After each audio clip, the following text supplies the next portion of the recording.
Well, first of all, thank you, Roz, very much for providing a space for this. It's kind of an invitation to take part in a process. But I guess I was supposed to first have to explain what that process is. We're in a specifically delicate time in an intersection of forces, and the world that we are experiencing now can go different ways, and how it goes depends on us, how we perceive it, and whether we go with it or it comes with us. So the meditation, just maybe to start a little bit, the meditation we did earlier was to have a first taste of that quality of the fractal experience of a toroid. So the universe is toroidal in nature on every single level, which means it's a little bit like a donut pulling itself through its own hole. An oak tree pulls itself through its acorn. That quality of bringing down into a seed, the entire tree is in the seed, and the seed is in the fruit. So the beginning of the process and the end of the process are one and the same, and they exist in the ground of being. So that quality of going down from the voice of the common world to the voice of the lover to the voice of the divine and back again is to a little bit have a taste of what that is, to remember who we really are. So maybe try to refer to a couple stories, and then that'll point a little bit towards what I'm proposing to share with you all. There's something I used to do with large groups of people, and with the COVID restrictions, working in smaller groups seemed to be a good idea, and we used to break into smaller groups anyway. And there's an optimum efficiency, energy efficiency in groups of 8. So the first thing probably is best to talk about is where we want to go, but we can't really understand where we want to go unless we really understand where we are. You know, they say, if you don't know where you're going, any road will get you there. Mm-hmm. But the first point is understanding where you're starting from. A map's no use to you if you don't know where you're going, but it's also no use to you if you don't know where you are to begin with. So, and as we were having the conversation before, the important thing also to remember is the map is not the terrain. The map is a model so you can identify the terrain when you're in it. So we're at the threshold. Well, as band once said, the threshold of a dream. In a sense, we're always on the threshold of a dream. That we're leveraging what we can imagine into physical being. So we're here now at this crossroads, this transit in time, where one narrative is being heavily promoted about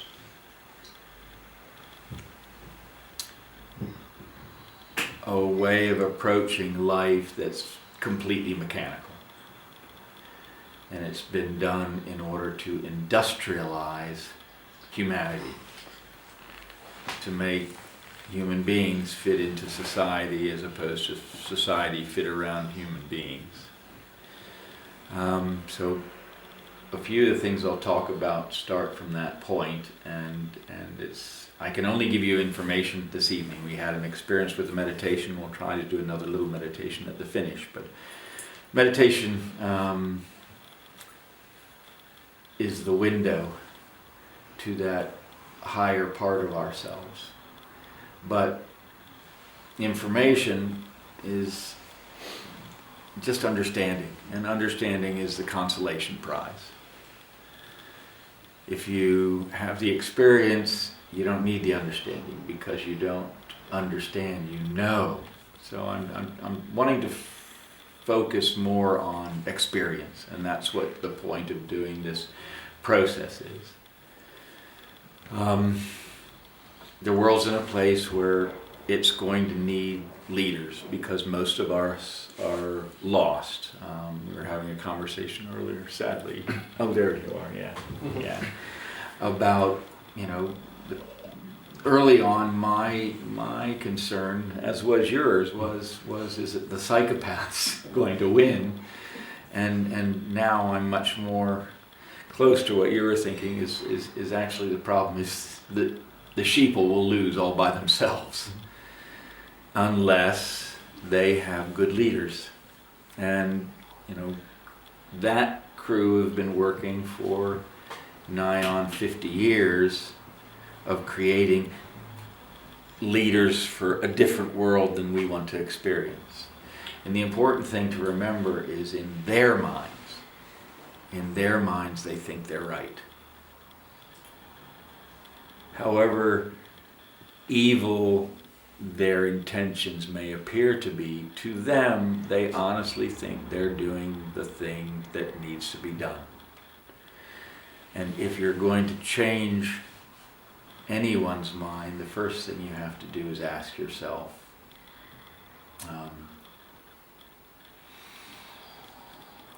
is it possible that something might be right about what they're doing? And then help them make their argument.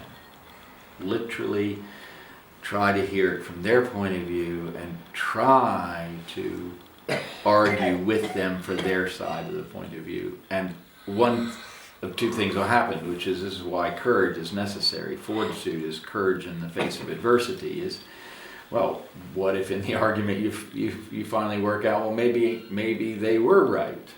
But we have to have the courage to do that, because the only way anyone is going to listen to any of us is if they feel safe, that we're on their side. There's that old Travis song, "The circle only has one side." And unless we can really live by that understanding that the other person is me, that we're all in this together, then we promote two-ness. And if we're in a state of trying to reach oneness, we're already stuck in two-ness. We're already outside, we've already lost the game. So we have to be working from the place of oneness, and what can we do to avoid two-ness? What can we do to avoid dropping into two-ness? What can we do to avoid the promotion of two-ness? So that means working on ourselves first, and recognizing that each one of us, in Sikhism we have a prayer, which is Ekonkar Satnam. There's one creator creating creation. That's the true identity. And that can be interpreted in two ways. There's one divine creator, and he's creating all of creation, and he's in all of it. But there's also another way of interpreting that. There's one creator creating creation, which means the creator, the creation, is creating creators. That's us. We're all creators by nature. That's what we have to remember. We have to stop searching outside of ourselves for solution. That's the problem, the fundamental problem with the other narrative, which is the solution is outside of ourselves. Technology is being created as the new savior of humanity. Technology will save us. And that goes fundamentally against what I think everybody in this room knows. That we have to recognize the answer is inside of ourselves. So a little bit about the meditation we did earlier. The Egyptians had a saying or belief structure that they would put it this way, so I have a slight different slant on it, that you only have 5 incarnations. And if you don't become self-realized in those 5 incarnations, you go to a place called Dwat, which is the abyss, the hell of hells. Well, from the Karam Kriya tradition, which is where I come from, there are 5 voices. Each of us is speaking in one of 5 voices. The 5 voices have a feminine aspect or a masculine aspect. So we could say there's 10 voices. But the nature of the 5 are the same, except one more holds the space and one more permeates the space. So this idea of all-pervading, all-permeating divinity, that the all-permeating is the masculine, the all-pervading is the feminine. The feminine we have in Sanskrit and Gurumukhi, the words bunda and banda. Band is the feminine, that's what holds things together, and the bund is the masculine, that's what penetrates. So the holding together isn't a container, like a school isn't a school because of the building that holds the people inside of it. The school is the people. And what makes it a school is what holds them together. It's the glue in between. It's either the black molasses or it's the honey. If it's the black molasses, then we've all got morbidities or dysfunctional habitual behaviors, and our demons play well with each other. So, a narcissist and somebody who's codependent, their demons will play together well. Somebody who's physically abusive and somebody who's got a martyr complex, their demons will play well together. We have to look at those demons, bring them up, and see them for what they are, where they came from. And sometimes they don't come from a place we can understand because they're habitual patterns. Karma, action-reaction process, simply means you see what you look for. And what do you look for? Things you've seen before. So this quality, we have this particularly today, this quality of the gap. We can either come into alignment or we can fall into separation. And there is this departure of timelines. The Hopi Indians have this drawing in the mesa, and it's a rock drawing, which is just a line, and it's another line that comes off of it at an angle. And then there's another line that comes off of that in parallel with the first line. And they would say that at some point, man lost the plot. He started walking away from the divine plan. And they were coming to a crossroads again where there's a fork in the road that will go back into alignment or will keep going off. And it's a little bit like we're at the point where there's a road sign saying, cliff ahead, turn right. And we have this opportunity to put on the brakes and turn right, or keep as we're going and go off the end of the cliff. And it's really as simple as that. The turn, slow down and turn, we hear it in our hearts.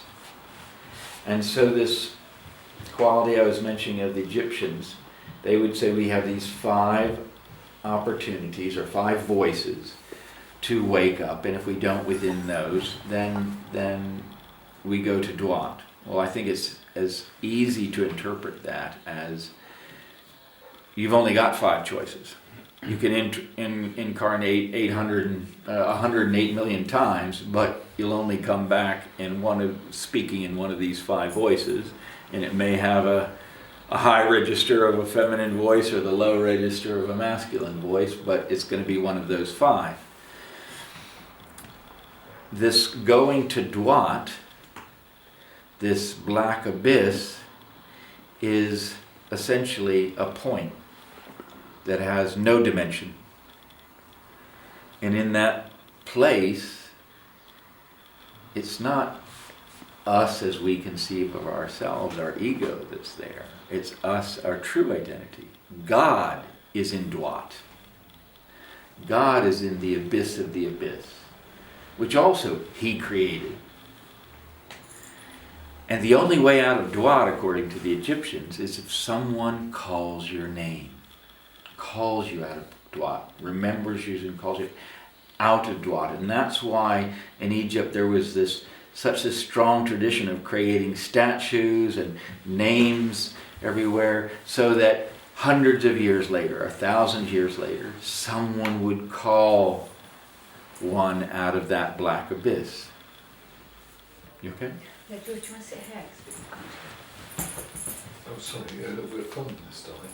That's okay. That's okay. It's live. It's live. Why don't you? Yeah. And look, you're our host. You want to be comfortable. Yeah. None of this would be possible without you, so.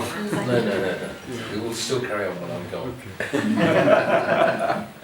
You'll always be with us, George. So We'll call your name. this quality is the understanding that God is in Dwat, inside a point of all of our hearts. And He's calling us to remember He, she, it. He's whispering to all of us to call Him out. And if you put a stethoscope to your heart, what will you hear? He never stops. Never. Remember me, remember me, remember me, remember me, remember me. And when we do, and we chant, Wa-He-Guru, we're calling back those 4 aspects of ourselves. We talked a little bit about unity before, and a couple of conversations we had in between were this acknowledgement that in this time we have to come together as one. But that doesn't mean just coming together as one as a people. They say in the medicine wheel you have black, white, red, and yellow, and that's often described as the 4 humors of blood, phlegm, yellow bile, and black bile, but it's also described as Negroid or black, Caucasian, Asian, and Native American, Indian, and the Egyptians are counted that as well. Egyptians, if you notice their skin, also has this, of the lower Nile, has this red quality too. So, but it also represents not just the coming back together of all humanity, but of us, each one of us as an individual, to bring the 4 aspects of ourselves together. So in the spiritual traditions, there's the intuition, which is the spiritual self or the energetic self, and to which that there's dedicated the practice of Kriya Yoga. There's the psychological or mental body, the mind, and to that is dedicated Jnana Yoga. To the heart or the emotions, the emotional body, dedicated Bhakti Yoga, devotional yoga. And to the action body, the physical or karmic body, is dedicated Karma Yoga. And each one of those 4 traditions believe that they're the only way. That the Karma yogis would say, well, you can learn all you want, it doesn't mean anything unless you're giving service. And the Bhakti yogis will say, you can do all the good deeds you want, but unless you're devoted, you're just serving yourself. That won't get you there. Right? So they're all arguing. So there's a great story of, which we had the last time we met, but it's worth telling again, of four of these yogis out and a storm's approaching and they don't know what to do. They want to seek cover, and one of them, the Bhakti yogi, says, well, I know up in the jungle ahead there's an old deserted temple. We can go there and at least get some refuge. So they all go there, and there's one main column still standing in the temple. Rain's pouring down, the wind's howling, blowing their clothes off, but they're all clinging to this one column. And then suddenly God appears right in front of all of them. And they just look, and all of them say in unison, I've searched for you my whole life, and why do you turn up now? And God says, well, it took this to get all four of you together.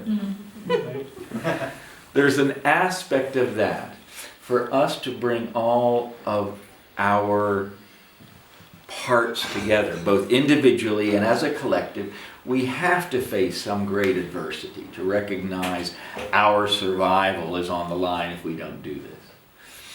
So this practice that I'm speaking of is doing just that. Part of it began because I was working with someone who had developed a spiritual practice, a way of practically addressing how to make life work the best, and they broke it down into 12 aspects, very much like Christ and the 12 disciples, and recognizing how to address 12 aspects of your life. But that's very complicated. And for me, my understanding, and they also said they did some things in quarters because there was no spiritual tradition for that, but they were working practically, and the business years divided into 4. And I was so dumbstruck by the fact that they didn't recognize that all spiritual tradition is divided in this 4 aspects. That the year is divided by the solstices and the equinoxes, and there's a different quality to each one of the 4 months, and these different qualities relate directly to the spiritual bodies. So they say an octagon is a circle becoming a square becoming a circle. And a circle is 1 line, and a square is 4 lines. So there's this aspect of recognizing that there's these 4 bodies that, if left to themselves, don't recognize themselves as one thing, and they fight amongst themselves. But if they recognize that effectively the knees between the seasons are 4 of these points, and then there's the center of the month, what we would call the mid-season eve, like Midsummer's Night's Eve. That when we focus on being in the experience of that particular season or that particular body, and then also address the shift from one to the other, we have a much better feeling of the whole thing as one flowing movement. So why the octane? Why do it? The purpose of it is for us to remember our true nature as a creator. And then, well, what is it? It's effectively a time crystal. It's a 4th dimensional cube. I'll try not to get too lofty conversation because I'm trying to take ancient practices. 10, 15,000 years ago, they weren't experimenting, trying to understand quantum physics. They were working with it practically. And that's traditions that have been embedded in every spiritual, religious tradition that's still alive today. Only it's buried so far that we don't recognize them anymore. So I'll try to have a little bit of a conversation about what the octane is, but I just wanted to first identify what's the point of doing it. And that's that we're at this crossroads where we're either going to be creatures, which is a product of creation, which is what's, there's a narrative that it has a definite idea of what we should be. and it is not human beings. We're all potential beings, but we're at this point where we can blossom into our true nature, or we can be trapped in some kind of ungodly hell that I don't want to even contemplate. So that's the purpose, is to actively remember our true nature. And how do we do that? Through, well, I'm a bit of a mystical guy, but I'm also very practical. I've spent my life as an artist and in the construction industry. So building things is where I come from. And so I looked at this spiritual tradition and wanted to make it as simple as possible. But it's complicated to make things simple, and it's very simple to make things complicated, and vice versa. It's hard to make things easy, and it's easy to make things hard. So what they're doing now to make it hard for us, it's pretty easy for them to do that. I mean, you can see the way the narrative's unfolded. Just people have just bought non-science, hook, line, and sinker, just because they've repeated the phrase enough. Look at the science, look at the science, look at the science. And nobody looks at the science, so nobody sees, and they know most people won't look at the science. But if you look at the science, it's really apparent. But in the looking at the science, the people who have been awake enough to look, there's also real strong evidence of not just what we don't want to do, but what we can do, what's possible for us to do. So the octane in itself is a methodology that leads to experiencing yourself as a creator. For me to completely describe it, I'm going to have to describe some geometric things. I have drawings which I can share with people. I'm also trying to go through the practice of not resorting to drawings, so that we can learn to work with this just through words. But I'll share the drawings with those who want to continue.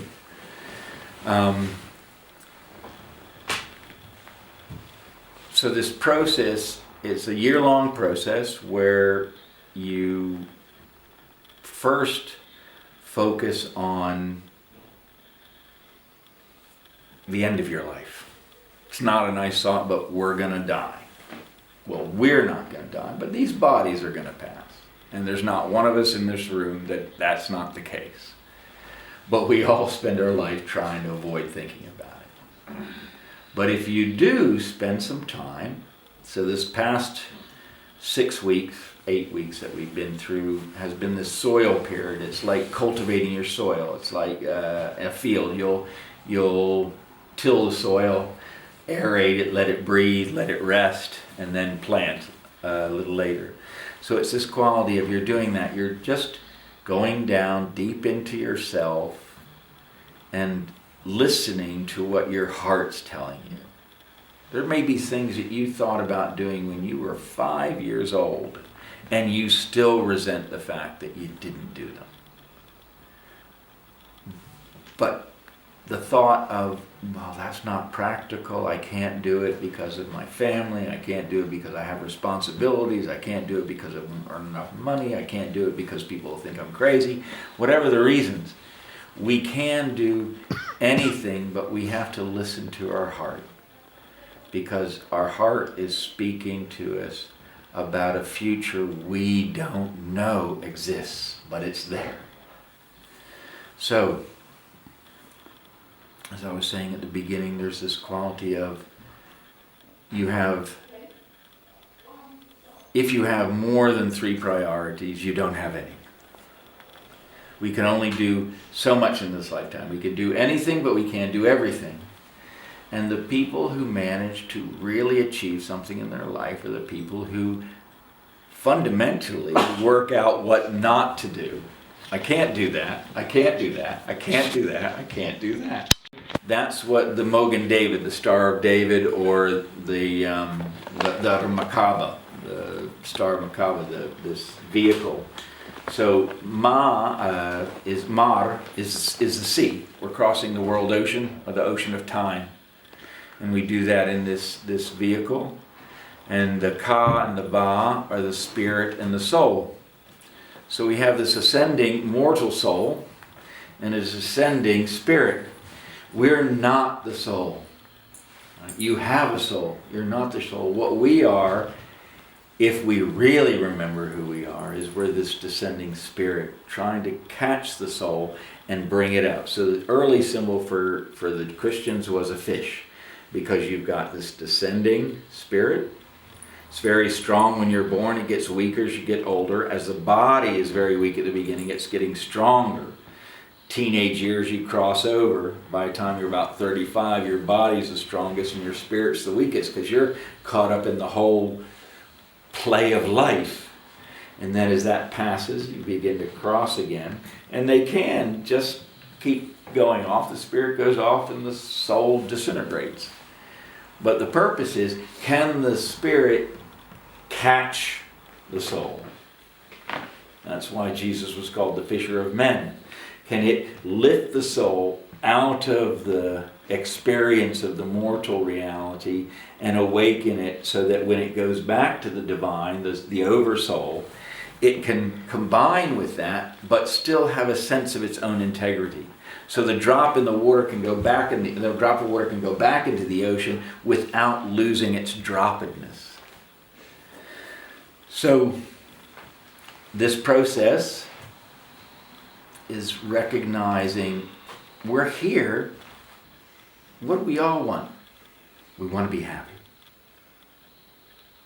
And fundamentally, we all want to be free. Everything on this planet and everything in the universe wants to experience the freedom to be more of itself. Not less of itself, but more.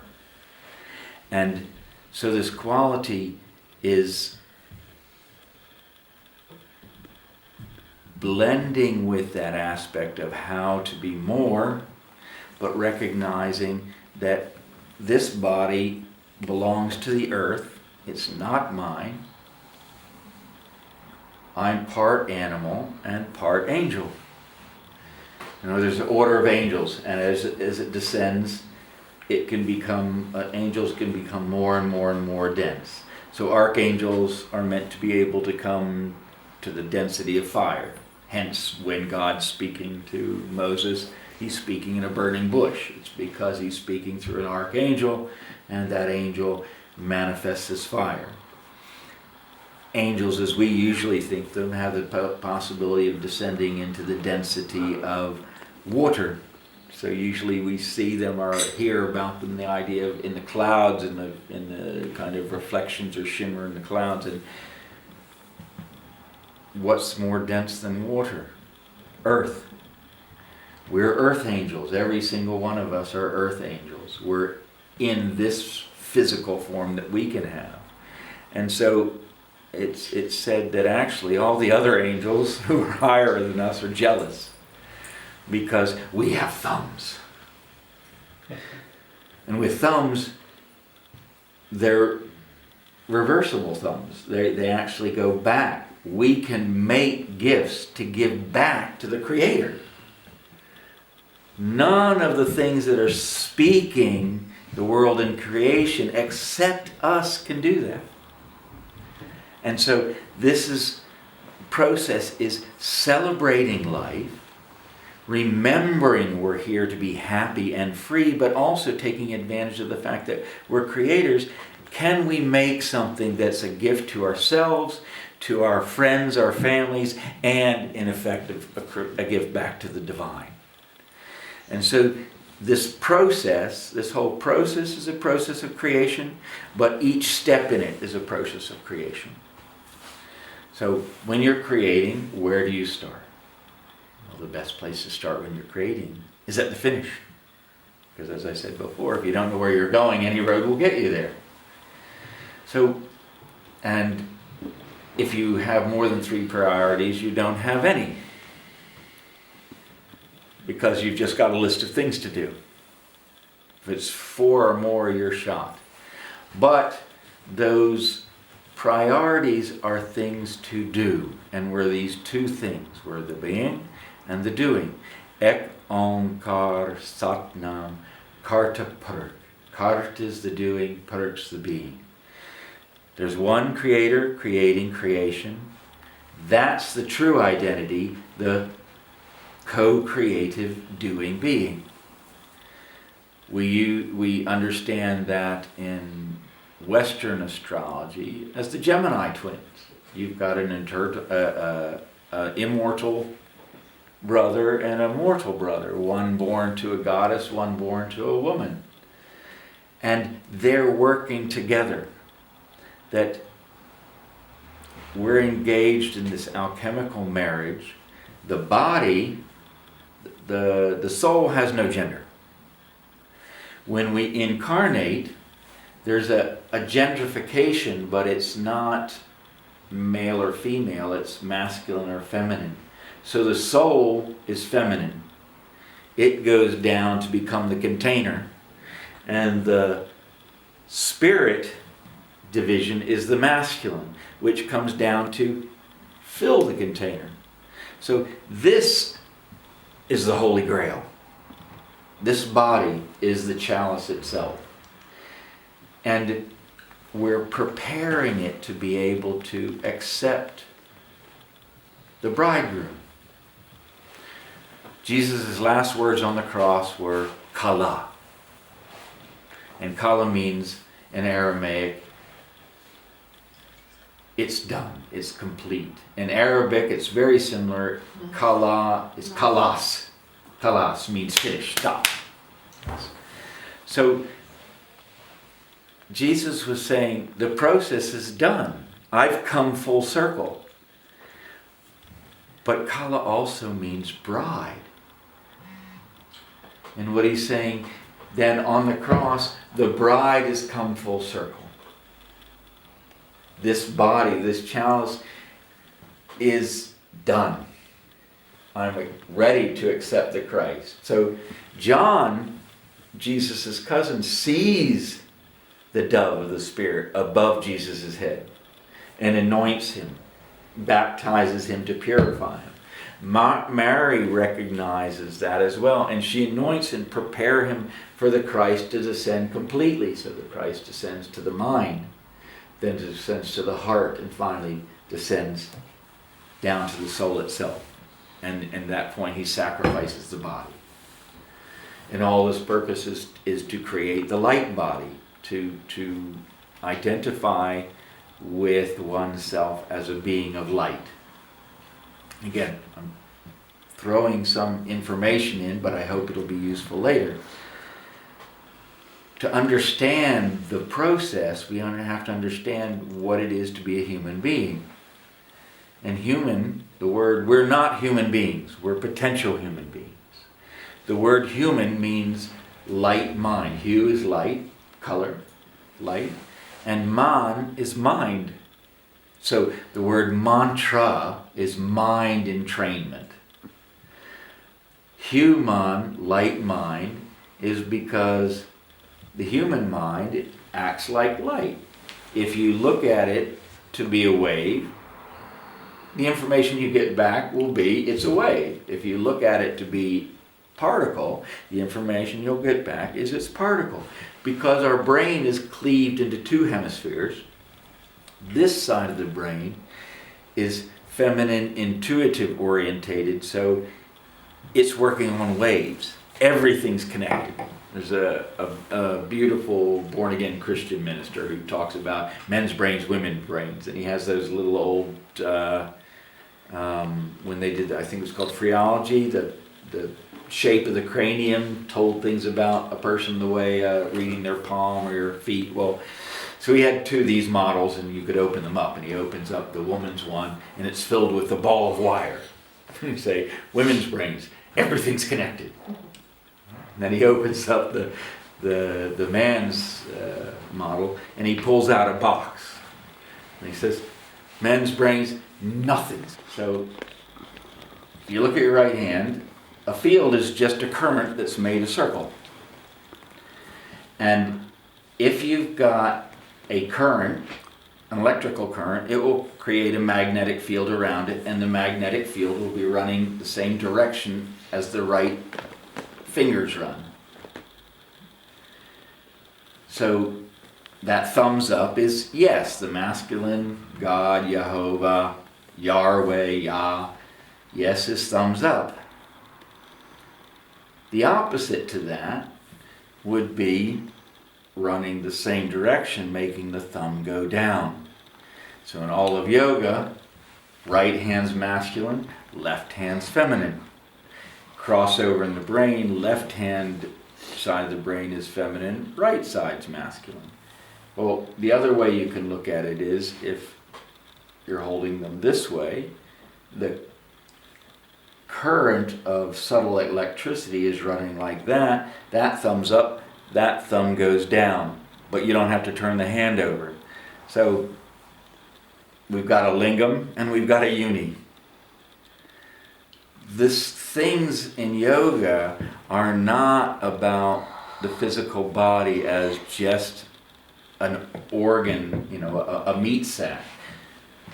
This is all about subtle electromagnetic fields, and it's the fields that hold the body together, not the body that holds the fields together. The reason I wanted to mention this is to understand things we'll be doing is to understand the nature of yoga and to understand the nature of who we are, because we're actually 3 fields and 3 currents mixed together. And this is taught in a number of different traditions. And they all meet at the heart center. So you've got an axis that goes forward and back, an axis that goes side to side, and an axis that goes up and down. We all drop in, you could say, as beings of light, rays of light, and we land at a given latitude and longitude. That's time and space. You land on the line where you are in the day, what hour of the day, and you also land north or south hemisphere, how far you above the equator, how far you are from the pole. That's the space quality. It's up to us to find attitude and altitude. That quality we can equate to how we're structured. The mind, yes, one thing I was explaining earlier on when we were talking in the kitchen, right? If I'm standing up, I'm turning around in the room. Oh, painting.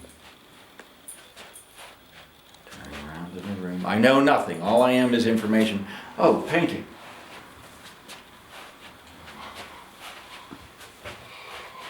Oh, painting. By the time I've seen that 3 times, I know now when I turn back around there's going to be the painting there. The feminine quality is awareness, just pure awareness, the mother of all. What comes first is the mother that gives birth to the father. But they're one and the same thing, the father, mother, creative being. That this pattern recognition, and we're repeating this pattern recognition, there's just pure awareness. It then becomes aware of a pattern. And in becoming aware of a pattern, it becomes aware that it's aware of the pattern. Its notion of itself comes from recognizing a pattern. There's something to recognize. And from that, out of that grows pattern analysis. Well, what's that pattern mean? We as human beings, as animals, are trapped within that. That this side of the brain is concerned with one thing, and that's survival. How do we survive? By recognizing danger. So this side of the brain is completely empty. It's pure space, and it can't afford to get distracted by something specific. Because it's looking up in the tree at the eagle, worrying about, what's that? Is that an eagle that might eat me? The snake at the roots is going to bite. If it looks at the snake, is that a snake or is that a cucumber? the eagle's going to devour you. So it just is looking around the peripheral. It's what holds everything together, but it holds everything together by recognizing what's in the field. It's only interested in the field. When it sees something that's of interest, it draws a circumference around that and said, okay, there's a thing inside the field. It's its own little field, but it's now, instead of the field, it's a figure standing out.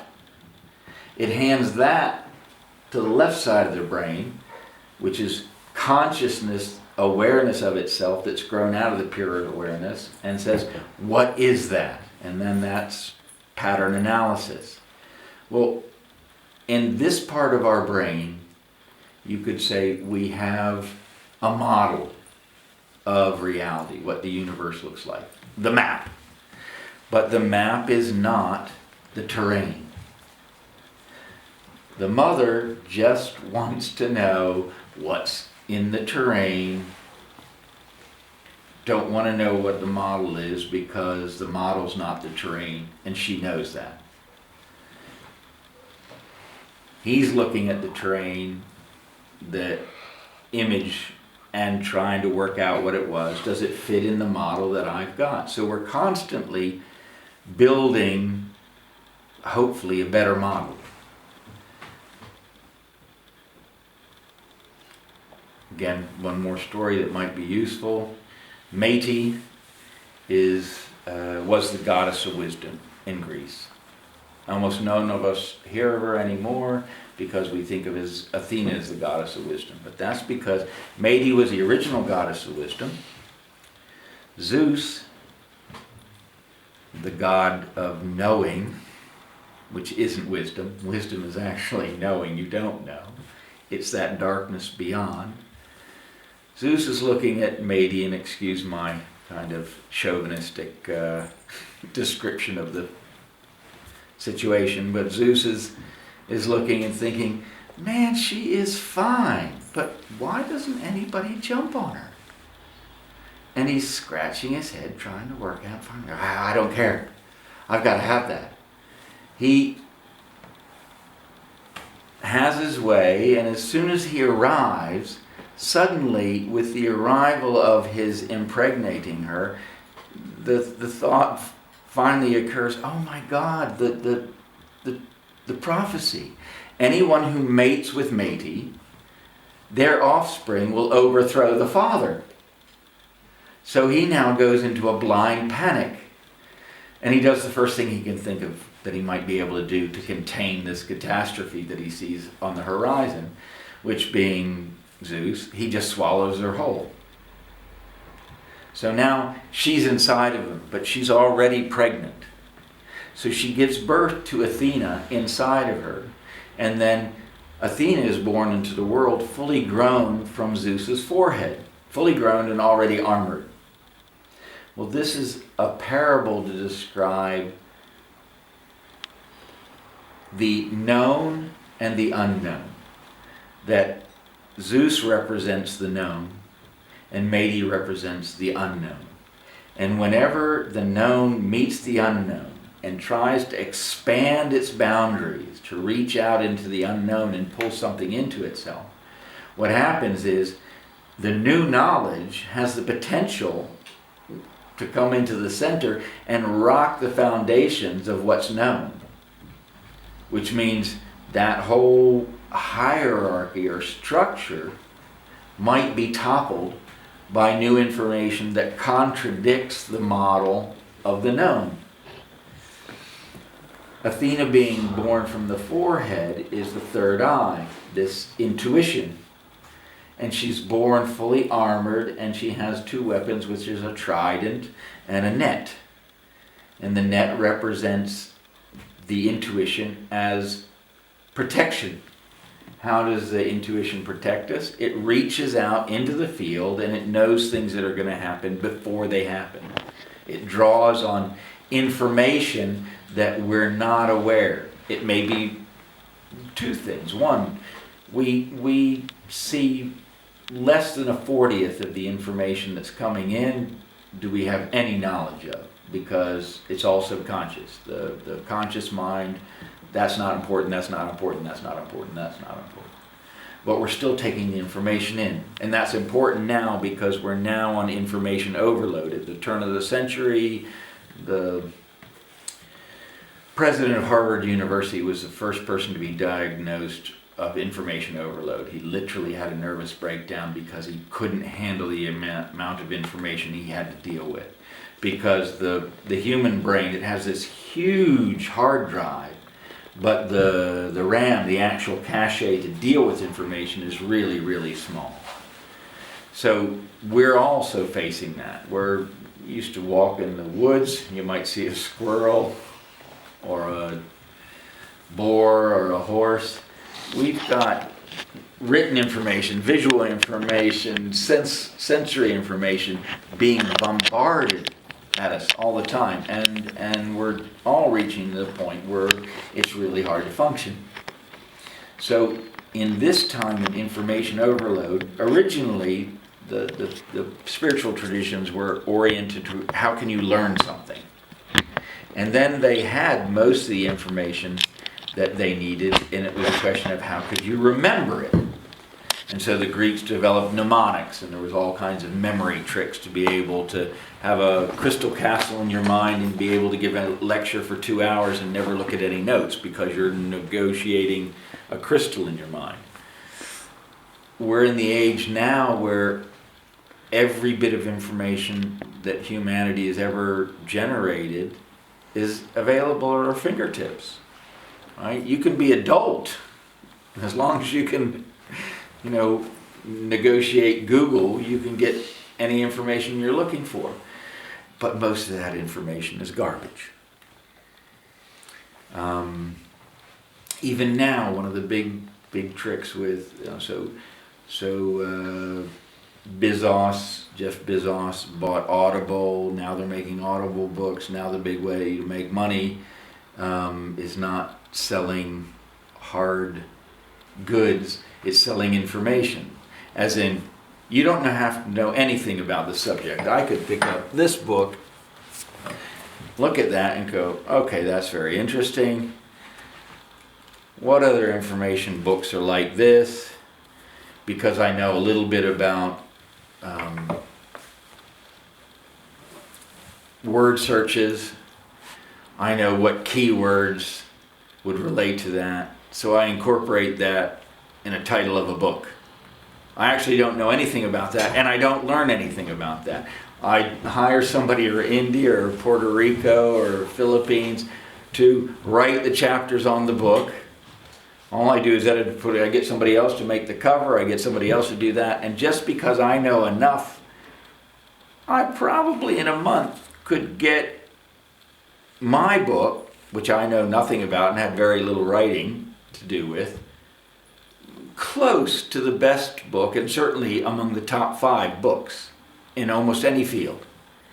Which means it's a great way to make money, but we're going to be flooded in the next 10 years with so much information you won't be able to tell what is worth knowing and what isn't, because the books that are selling the most will be written by people who don't know anything about the thing they wrote the book about.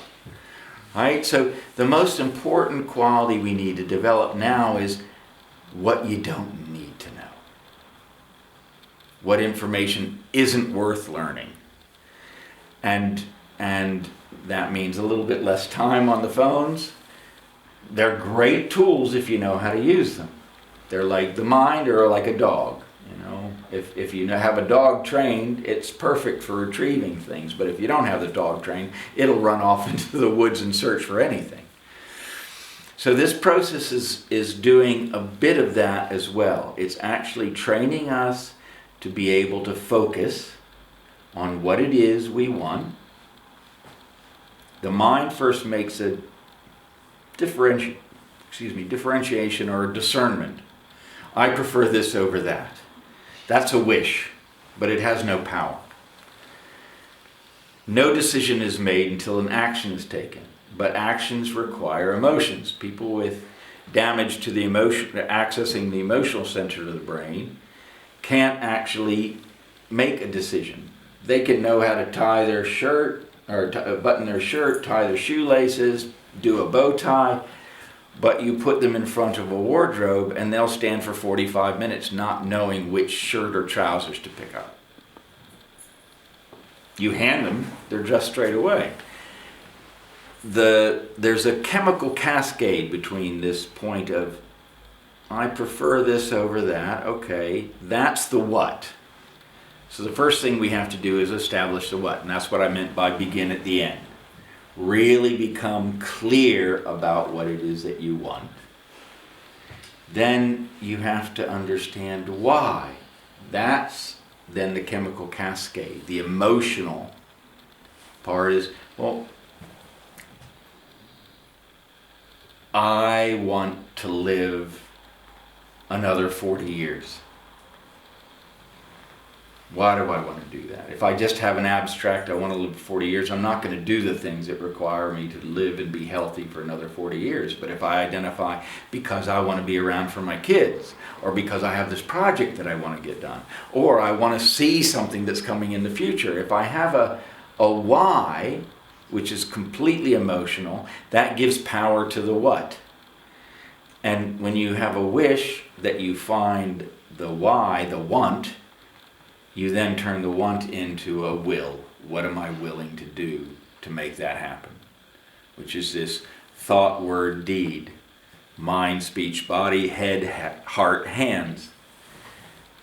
So this process that I'm speaking about, this octane, is going through these 4 steps of the intuition is like you're striking a flint or rubbing 2 sticks together. You spark from the intuition by getting in touch with that higher self, that friction, like we're experiencing now. There's friction we're experiencing because of the narrative that we know is leading a place none of us want to go. That friction sparks the imagination.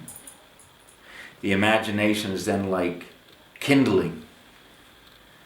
And we bring the kindling down into the heart to light the hearth of the heart. And then that hearth becomes a forge in which we work in the heat, tempering ourselves to create the human being we want to be. That's the destination. The goal is just a milestone. But it's like if you're crossing the ocean, if you're sailing, you work out 3 stars.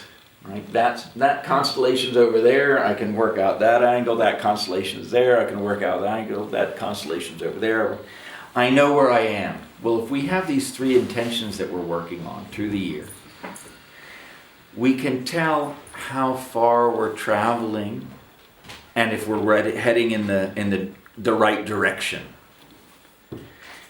The point of setting audacious goals is that's the magic of it. You set things you can't do, that you can't understand how you might possibly pull off,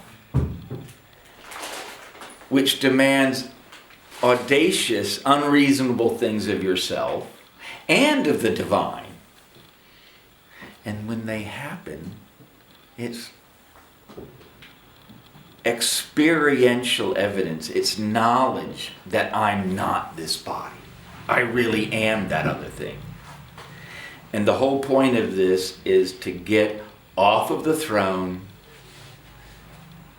back on the ground, at the feet of who you really are. Because this is just an avatar. The mind as well. We've identified too much with the mind, but it's a creation. Identity made up when we were 3.5 to function in the world, and that's usually to function with our dysfunctional parents. Parents, they fuck you up. They don't mean to, but they do.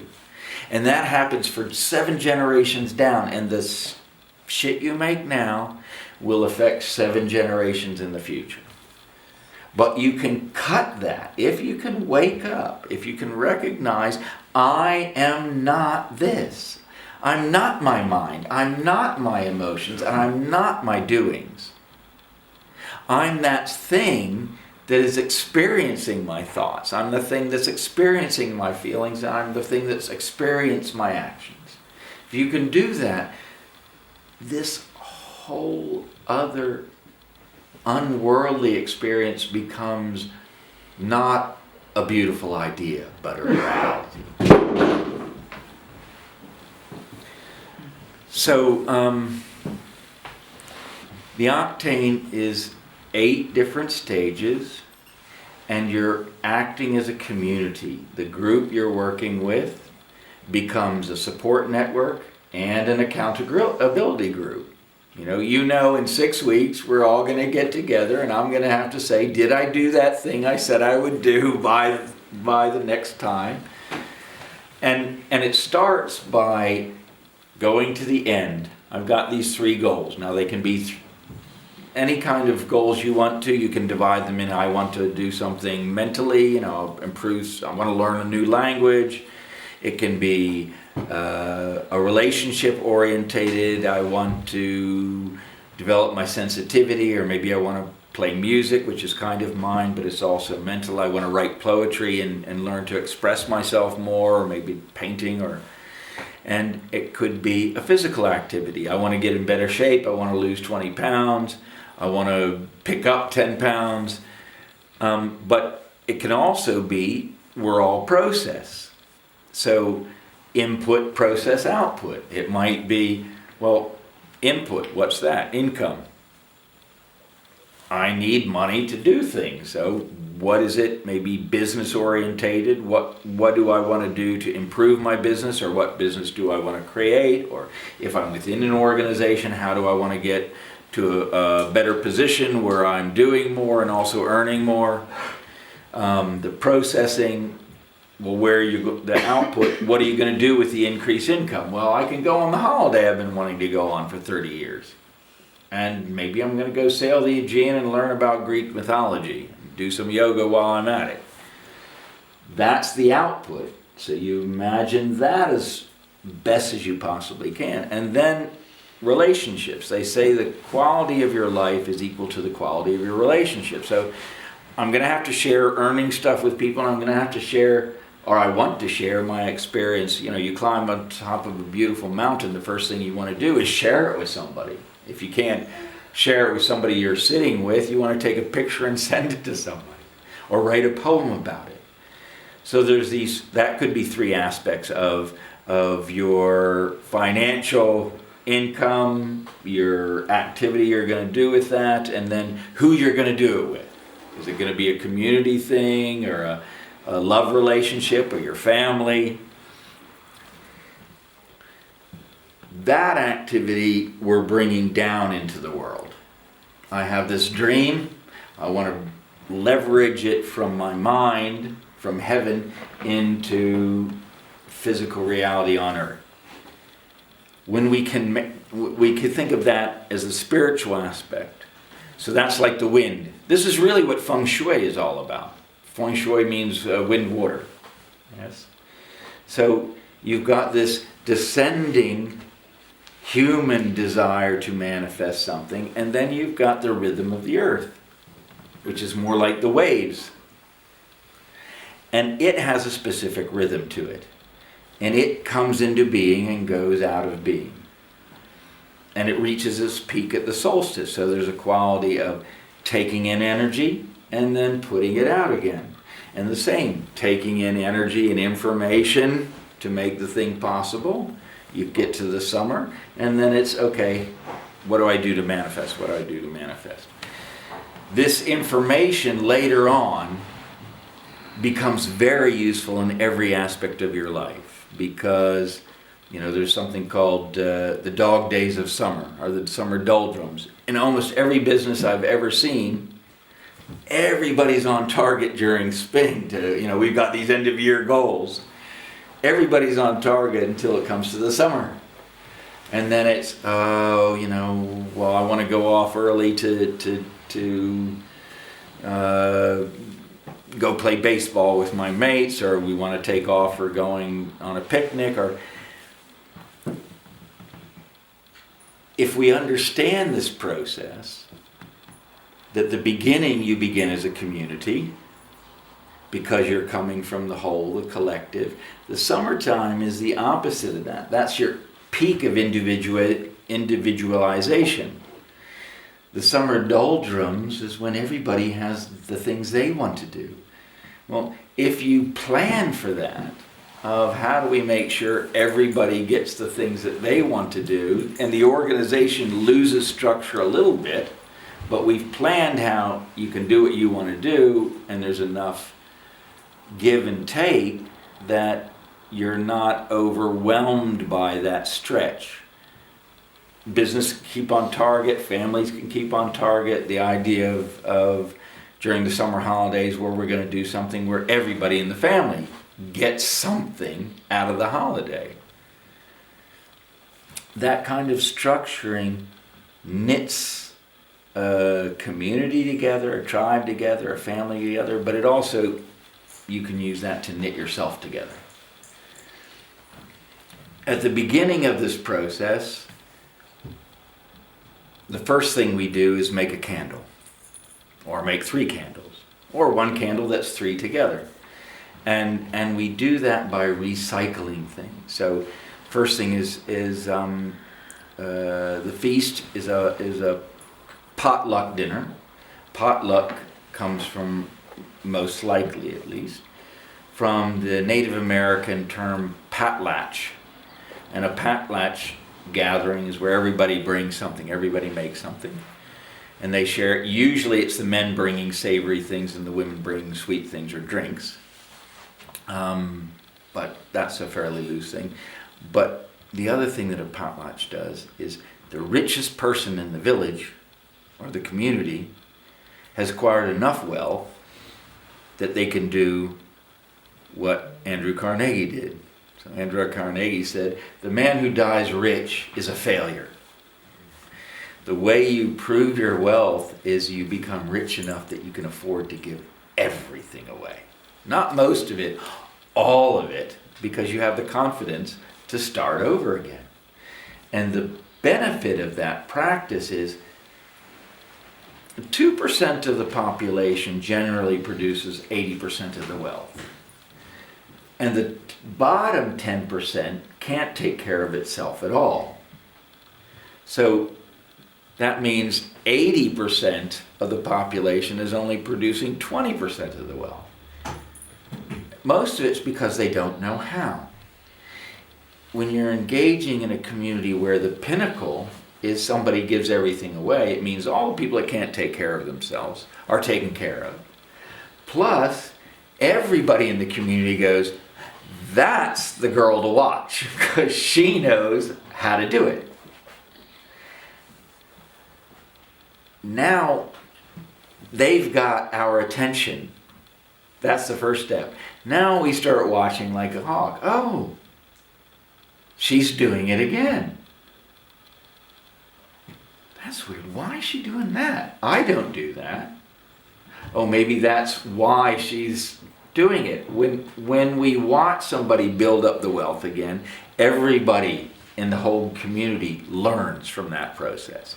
If they can do it a third time, people not only learn, they start imitating. They say, if you hear something, you forget. If you see it, you remember. If you do it, you understand how to do it yourself. And that's the same thing, like you're spinning around the 3 times, you understand how to anticipate.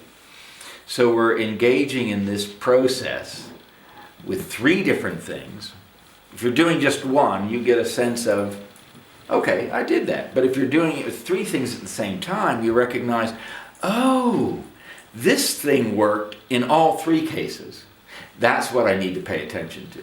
I did this thing, and it only worked for this one, this other thing.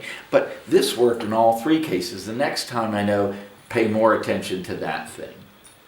So we're actually compressing time. We're taking 3 journeys through creation all at one time, which means we're learning 3 years worth of knowledge in one by having 3 years of experience in one. And this 3 in 1 is in everything. So we've got the mind, the speech, and the body, but we've also got the intuition. The intuition is invisible, inaudible, and intangible. That is information that is so vibrational, so fast, that it's almost static. When the vibration decreases to the speed of a visual, it's something we can apprehend in the mind. When it slows to the point that it's audible, we feel it in the heart. We've got the third eye, but we've also got the third ear. And we've been concentrating for the last 50 years too much here and not enough here. And that's why the heart's spelled H-E-A-R-T. Yes, it's the third ear, and that's what our divine self is speaking through. And that's what we hear. And that's what we resonate with others when it's like suddenly, I remember you. And it's something you'll notice too. I didn't even talk to them. I thought about somebody I hadn't seen in 40 years. And I thought, I want to check out their name. They had some part in a small video about a little village that you can only access by plane in Alaska.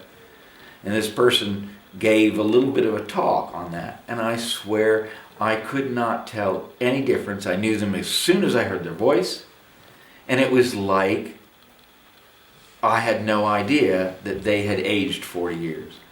Because the rest of the body completely changes. But unless there's some major issue or they're really advanced, the voice stays exactly the same from when you're a teenager till you pass away at over 100. This part, this ear, hears that vibration and knows the truth from it. And then I have an idea. This is a prime example. I started writing a book 20 years ago, and one day a voice in my head said, well, you can write the book or you can live the book. I stopped writing the book. 10 years later, almost 15 years later, I woke upright in the middle of the night and went, oh my God, it's a film script, not a book. And some other changes. But when I thought about the other changes, the details were so challenging and different. I really had to work on it, but at the same time I went, okay, something said, well, you could write the film or be the film. And in that film, I saw a crystal that would be created in the future, that human beings would learn for 250 years or 500 years how to negotiate the thing before it was made. I had no idea what I was talking about. I mean, I only had this. Now I can completely see what that crystal is, and I recognize that thing is the one thing that's been around forever.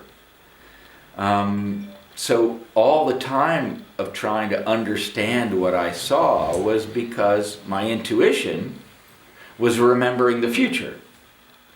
And in some ways, it's this thing in the future. If the narrative continues the way it is, eventually there won't be any information left in hard copy. It'll be like 1984, or Fahrenheit 451. All the books get burned, all the information gets deleted, or the scenario which is being propagated.